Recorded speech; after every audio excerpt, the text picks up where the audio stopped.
కొంచెం మీకు అపార్థం అవ్వచ్చు, కానీ అర్థమయ్యేటట్టు చెప్తాను. భారతదేశంలో ఎక్కడైనా ఫంక్షన్స్ లాంటివి ఏమైనా జరిగినప్పుడు, శుభకార్యాలు జరిగినప్పుడు మనం వాళ్ళ ఇంటికి వెళ్ళగానే ముఖ్యంగా ఆడవాళ్ళకు లోపలికి రావడానికి ముందే కాళ్ళకి ఏమి రాస్తుంటారు? పసుపు రాస్తారు. మనం ఏమంటాం? చి నేను రాసుకోకూడదండి, నేను ఆకాశం నుంచి ఊడిపడ్డాను అంటాం.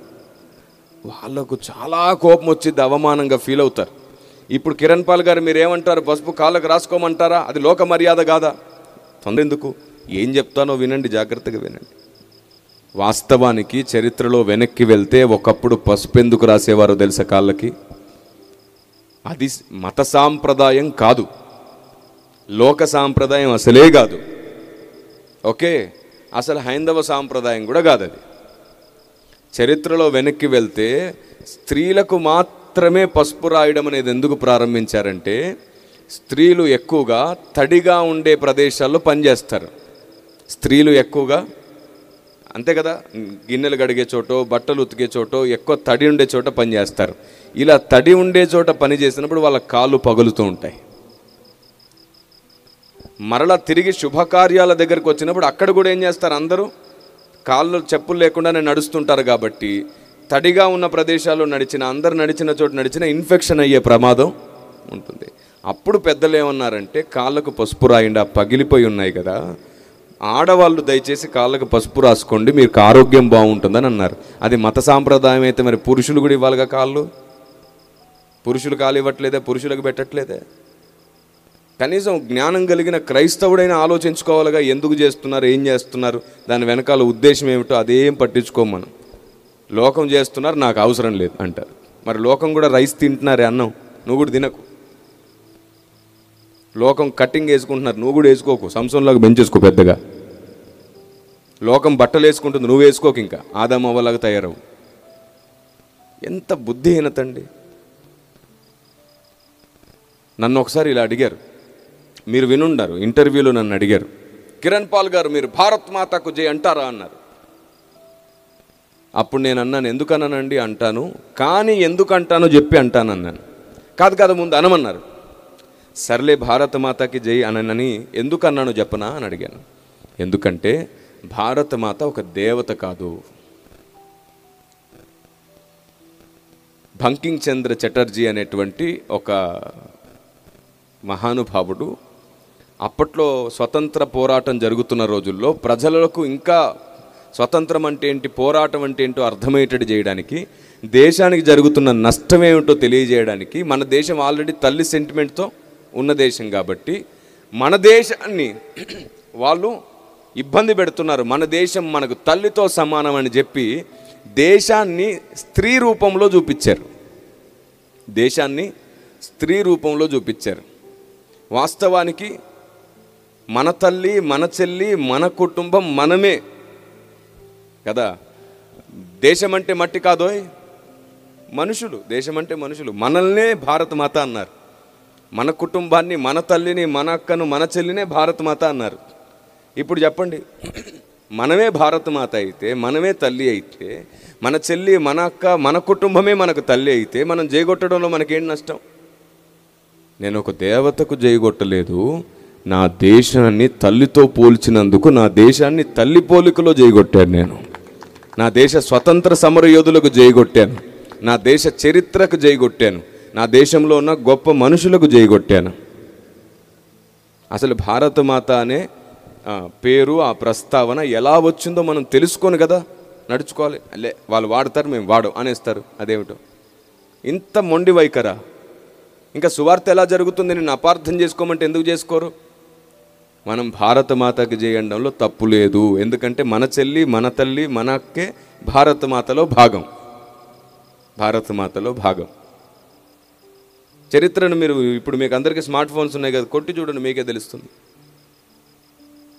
కాబట్టి క్రైస్తవుడు ఏది చేసినా జ్ఞానంగా, వివేకంగా చేద్దాం, అప్పుడు అద్భుతం జరుగుతుంది. మీరు చెప్పండి, పౌలు భక్తుడు సున్నతి చేసుకోవద్దని ఒక పత్రికే రాసి మళ్ళీ శిష్యులకు ఏం చేయించాడు? సున్నతి. ఎందుకు చేయించాడు? యూదులకు సువార్త అర్థం కావాలి, ఆటంకం కలగకూడదు అని, వాళ్ళు సువార్తను ద్వేషించకూడదని. అప్పుడు అంటాడు, పొందుట యందు ఏమీ లేదు, పొందకపోవట ఎందుయో ఏమీ లేదంటాడు. అవగాహన చాలా ముఖ్యం. అవగాహన చాలా ముఖ్యం. ఇలాగ ప్రతి విషయం సమాజం మనల్ని రెచ్చగొట్టడానికో లేదా ప్రశ్నిస్తుంది. నువ్వేమంటావు, ఎక్కడ దొరుకుతావు అని పట్టుకోవాలని చూస్తుంది. నువ్వు మొత్తం పగ్గాలన్నీ తీసుకెళ్ళి వాళ్ళ చేతికిస్తున్నావు. మళ్ళీ పగ్గాలన్నీ చేతికిచ్చి యేసు ప్రభువే దేవుడు, రక్షించబడతావని చెప్తే వాడు అంటున్నాడు, ఇంకొకసారి ఆ మాట మాట్లాడేవంటే జాగ్రత్త. ఎలా ఉందో తెలుసా మన సువార్త విధానం? మా నాన్నే మంచోడు, మా అమ్మే మంచిది. వాళ్ళ కోపం రాదా? వస్తుందా రాదా? ఏసే దేవుడు అంటే కోపం వస్తుందా రాదా? ఏసే దేవుడు అని చెప్పడం కాదు సువార్త. యేసు మాత్రమే ఎందుకు దేవుడు అర్థమయ్యేటట్లు చెప్పాలి. అది సువార్త. దేవునికి స్తోత్రం కలుగునుగాక. యేసు మాత్రమే ఎందుకు దేవుడు వారికి అర్థం కావాలి. అది సువార్త. బల్లగుద్ది నోటికొచ్చింది అరిస్తే కాదు సువార్త. వారిలో ఆలోచన పుట్టి వారి హృదయము ఆలోచిస్తూ మోకరించేటట్లు చేసేది సువార్త. గమనించండి, ఎప్పుడైనా సరే మనం నోటికి వచ్చిన ఏ మాట దేవుని కార్యాన్ని చేయదు. ప్రార్థనా గదిలో పరిశుద్ధాత్మ దేవుని దగ్గర నుంచి జ్ఞానం పొందుకొని మనం మాట్లాడదాం. దేవునికి మహిమ కలుగును గాక. కాబట్టి ఈ విధంగా చరిత్రలో చాలా విషయాలు దాచబడ్డాయి. ఇప్పుడు చెప్పండి, ఆడపిల్లలకు కాళ్ళకు పసుపు ఎందుకు పెట్టేవాళ్ళు? సాంప్రదాయం అది. వీళ్ళు చెబితే చేయట్లేదని చెప్పి దాన్ని సాంప్రదాయంలాగా చేశారు పెద్దోళ్ళు, అంతే. తినబెడితే తినట్లేదని చెప్పి బూచోడు వస్తున్నాడు అని అమ్మ తినబెట్టినట్టు అలా ఎన్నో పద్ధతులు పెట్టారు. మీరు చెప్పండి, క్రైస్తవుల్లో ఇప్పటికీ మూఢనమ్మకాలు లేవా? పెళ్లి కుమారుణ్ణి చేస్తారు కదా, పెళ్ళికి ఒంటికి పసుపు రాసిన తర్వాత అమ్మ ఊరు బయటికి దాటి నువ్వు వెళ్ళనే కూడదురా బాబు అని చెప్తారా చెప్పరా? ఏమైద్ది దాటి వెళ్తే? ఊర్లో వాళ్ళు అంటారు అది అరిష్టం, అలా వెళ్ళకూడదు, ఆ ఊరు పొలిమేరలో దురాత్మలు ఉంటాయి, అవి నిన్ను పట్టి పీడిస్తాయి. అవునా? మరి మీ అమ్మ కూరలో పసుపేసినప్పుడు అవి వచ్చేసి ఇలా వాళ్తున్నాయా? పసుపుకు దురాత్మ పట్టడం ఏమిటి నాన్న? ఇలా ఎన్నో మూఢనమ్మకాలు నమ్ముతుంటాం మనం. ఒకటా రెండా ఎన్నెన్నో నమ్ముతుంటాం. మన పెద్దలు చాలా విషయాలు చెప్తే అలాగే నమ్మేశాం. నేను ఒకసారి మా తాతగారిని అడిగాను, సూర్యుడు ఈ దిక్కు నుంచి ఈ దిక్కుకి ఎలా వస్తున్నాడు తాతగారు అని. అప్పుడు ఆయన ఏం చెప్పాడో తెలుసా? రథముపై ఎక్కి ఈ దిక్కు నుంచి ఆ దిక్కునకు వస్తాడు నాన్న, సూర్యుడు రథం మీద వెళ్తాడంటే కావచ్చు అనుకున్నా. చదువుతూ చదువుతూ పెద్దవాడిని అయిన తర్వాత సైన్స్ డెవలప్ అయ్యి ఏం చెప్పింది? సూర్యుడు ఎటు కదలడంట. అసలు సూర్యుడు రథం ఎక్కడం కాదు, సూర్యుడు ఒకటే దగ్గర ఉంటాడు. మనం సూర్యుని చుట్టూ తిరుగుతున్నామంట. మన భూమి సూర్యుని చుట్టూ తిరుగుతుంది. మరి వాళ్ళు నమ్మిన నమ్మకం ఏమిటి? భూకంపాలు ఎందుకు వస్తున్నాయని అడిగితే మా అమ్మమ్మ గారు ఏం చెప్పారో తెలుసా? ఆదిశేషుడనే మహాసర్పం ఈ భూమిని మోస్తుంటే ఒక పడగ మీద నుంచి ఇంకో పడగకి భూమిని మార్చుకున్నప్పుడు భూకంపం వచ్చిందని చెప్పింది. చిన్నపిల్లోడుగా ఉన్నప్పుడు కరెక్టే కావచ్చు అనుకున్నా, కానీ తర్వాత తెలిసి వచ్చింది భూకంపాలు ఎందుకు వస్తాయో. ఇలా ఒకటా రెండా ఎన్నో విషయాలు పెద్దలు చెప్తూ వచ్చారు. అక్కడేదో పేదరాశి పెద్దమ్మ ఉంది చంద్రుడి మీద, అదిగో చెట్టు ఉంది, గుడిసి ఉంది అంటే నిజమేమో అనుకున్నాం. ఈ శాస్త్రజ్ఞులు అక్కడికి పోవడానికి తలా మునుకలై, అక్కడ గుడిసా చెట్టు, మళ్ళీ అక్కడ ఎవరికో ఆవిడ కథలు చెప్తుందని నిజమే అని నమ్మాం.